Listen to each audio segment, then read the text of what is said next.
আসসালামু আলাইকুম সুপ্রিয় শিক্ষার্থী, আশা করি সবাই ভালো আছো। আমি আল্লাহর রহমতে ভালো আছি।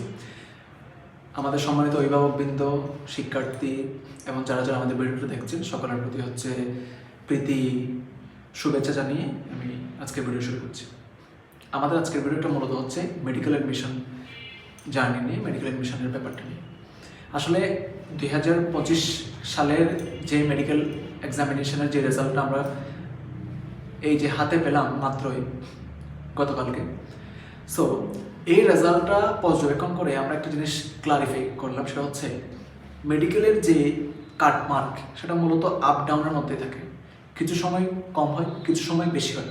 এবারে স্টুডেন্টরা যেটা মেজর ভুল করছে সেটা হচ্ছে, আপনারা জানেন এবারে যে স্টুডেন্টরা যেটা মেজর ভুল করছে, অনেকেই আছে যে 80টা দেখাইছে, সে কনফার্ম 80 বা মোর কনফিডেন্টলি 80টা দেখাইছে। দাগানোর পরে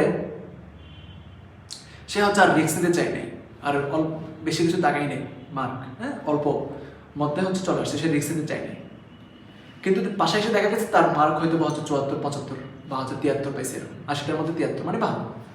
বিগত বছরগুলো রেজাল্ট পর্যবেক্ষণ করলে এই মার্কটা ভালো।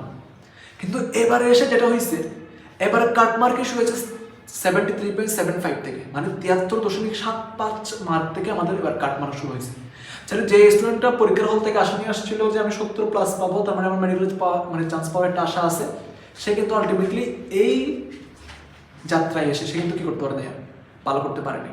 এখন সবার প্রতি আমাদের যে মেসেজটা থাকবে, আমরা এসএসসি 25-এর জন্য এখন থেকে আমরা মেডিকেল আঙ্গিকে হচ্ছে প্রিপারেশন শুরু করবো। কারণ ডে বাই ডে সামনের দিকে যাচ্ছি, মেডিকেলের যে প্রিপারেশন নেওয়ার যে ব্যাপারটা সেটা হচ্ছে গুছিয়ে আসতে হবে, এবং একই সাথে প্রতিযোগিতাও কিন্তু বাড়তেছে ডেলি বাই ডে। তো এই সমস্ত বিষয়গুলো মাথায় নিয়ে আমাদের মূলত কী করতে হবে, কাজ করতে হবে।